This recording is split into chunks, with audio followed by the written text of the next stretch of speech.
देख रहे हैं वाओ इंटरनेशनल न्यूज़। अमेरिका के स्कूल में गोलाबारी, 3 की मौत, फायरिंग में शूटर भी मारा गया। अमेरिका में एक बार फिर गोलाबारी की घटना सामने आई है। विस्कॉन्सिन के मेडिसन के एक स्कूल में फायरिंग की हुई है, जिसमें 3 लोगों की मौत हो गई है। पुलिस के मुताबिक फायरिंग की इस घटना में हमलावर भी मारा गया है। अमेरिका में फायरिंग की घटनाएं थमने का नाम नहीं ले रही हैं। यहाँ विस्कॉन्सिन के मेडिसन में एक ईसाई स्कूल में फायरिंग की घटना सामने आई है, जिसमें 3 लोगों की मौत हो गई है। बताया जा रहा है कि वारदात में शूटर भी मारा गया है। फायरिंग की इस घटना में 6 लोग घायल भी हुए हैं। पुलिस अब तक शूटर की पहचान नहीं कर पाई है। यह भी पता नहीं चल सका है कि हमलावर ने वारदात को क्यों अंजाम दिया। मेडिसन पुलिस के मुताबिक सुबह 5:57 पर स्थानीय समय के अनुसार एबेंसडेंट लाइफ क्रिश्चियन स्कूल में गोलाबारी की घटना हुई। फायरिंग की घटना के बाद पुलिस जब मौके पर पहुंची तो वहां कई लोग घायल भी मिले। बता दें कि मेडिसन के जिस स्कूल में फायरिंग की घटना हुई, उस प्राइवेट स्कूल में किंडरगार्टन से लेकर 12वीं कक्षा तक की पढ़ाई होती है। जिस स्कूल में फायरिंग की घटना हुई, उस प्राइवेट स्कूल में किंडरगार्टन से लेकर 12वीं कक्षा तक लगभग 400 छात्र पढ़ते हैं। आइए अब आपको सीधा ले चलते हैं अमेरिका, जहां मेडिसन के पुलिस ऑफिसर की जुबानी ही सुनते हैं इस घटनाक्रम में क्या क्या और कैसे हुआ। Quarterly. The last time we trained on this as commanders was approximately 2 weeks ago. The protocols are simple. Stop the killing, stop the dying, find out who's doing this. And the officers did that, and they did that adamantly. We had officers from around the county and around the state that came in support of this particular incident. Officers located a juvenile who they believe was responsible for this, deceased in the building. Additionally, the officers began administering life-saving efforts to anyone who was wounded and making sure that those persons were transported. What we know is that a total of about 7 persons were transported from this scene to area hospitals for treatment. We know that at least 3 people have lost their lives, including a juvenile person. I don't have any other information about those persons who have lost their lives, and I'm not going to release that until we have, of course, spoken with family members and ensuring that they are fully aware of this tragic scene that occurred today. I want to thank all of the law enforcement partners and community members that came out to help. Our friends at the ATF. I've gotten calls from my friends at the FBI, the State Patrol, the Sheriff's Office, Monona Police Department, our fire department. It goes on and on and on. Because this is something that we all prepare for, but we hope we never have to do. As you can see, we have a unification center that was immediately set up where parents and guardians and loved ones and grandparents wanted to get information about their loved ones, and we wanted to make sure that they were unified immediately. So we were doing more than one thing at one time. We're still going through methodically clearing that school, clearing every vehicle, and making certain that there's no other threats to this community, which we believe there are none. We immediately alerted our mayor's office, and I've been on the phone with her and her office constantly.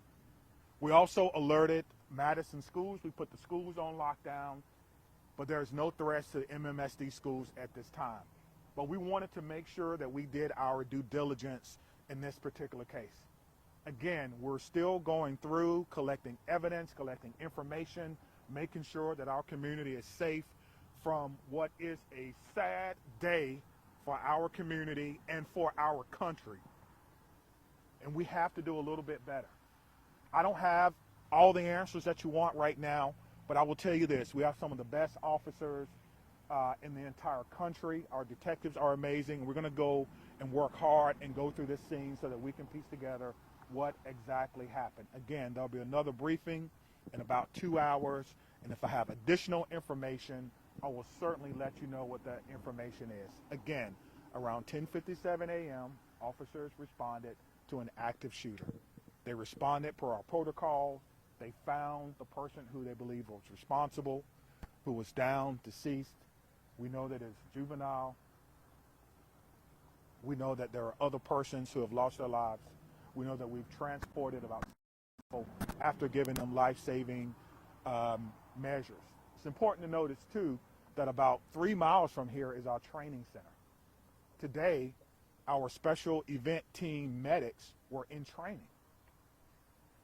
And so they got to practice in real time.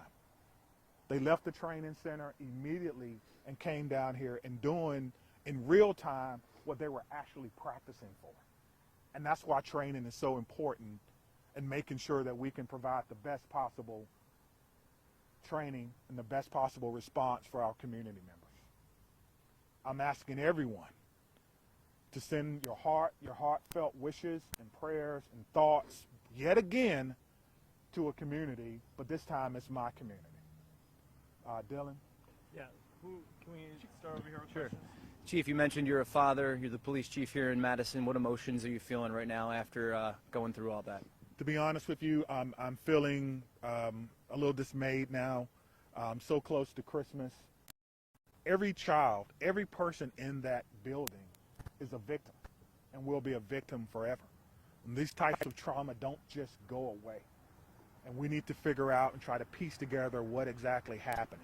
And right now, my heart is heavy for my community. My heart is heavy for Madison, and we have to come together as a community and figure out what happened here and make sure that it doesn't happen in any other place that should be a refuge for students in our community. Right there. What sort of gun-related policies, if any, were in place at the school have metal detectors? I'm not aware that the school had metal detectors, nor should schools have metal detectors. School, it's a safe space.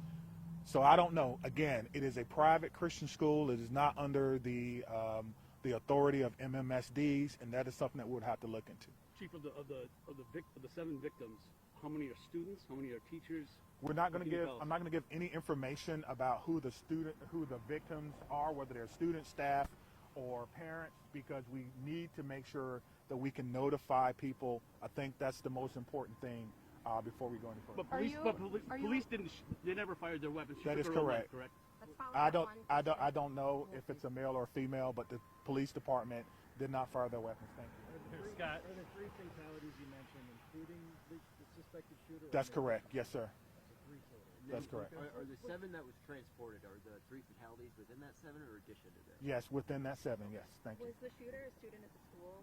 We believe the shooter was a student at the school. Yes. What can you tell us about the status of the other transports? We know that they range from minor injuries to life-threatening. I know that's a huge, spectrum, but that's what we know now. And so we need everyone, again, to send your thoughts and your prayers out to them. One thing I do know is that we have some of the best medical care in the country here in Madison, and so we hope that everyone will recover, but at this time we don't know. So we did just get an update from our command post. 5 deceased at this time, 5 injured. So total 10. You know what kind of gun was used? Again, this is a ever evolving situation. Just hearing that, what does that make you think? How does that make you feel? That we have to do a better job in our community on a Monday, right? So close to Christmas, that we're updating victims. And so there's a lot of work that has to be done, and we're committed to doing that work. We just ask for your patience.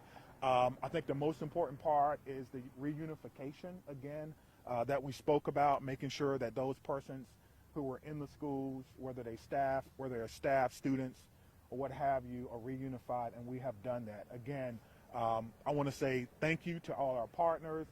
Again, our friends are here from the ATF. They're going to help us. I heard the question about the gun. I don't know yet, which is why we have a great partnership with the ATF that will help us determine the origin of this gun and where it happened. So I'm gonna leave it at that, and we will have another press conference. Stephanie has the location. We're doing 2:30 at Fire Station 14 in their community room. 2:30, Fire Station 14. Steph, Okay. can you confirm the 5 who are dead? Does that include the shooter? That doesn't It include the was. shooter. Are the victims students, teachers, a mix? Yeah, again, we're not going to talk about that until we notify all the families that may be involved. Again, this is Is this a again, 17-year-old again, girl? this is Is an this a 17-year-old girl, Chief? ever evolving situation, and we're trying to figure it out. What did you say, Has man? the school been cleared? Are all the students out of the The school has been through a secondary clearing. We're doing another one now with the help of bomb dogs, just in case. We want to clear vehicles and things of that nature. So we're going to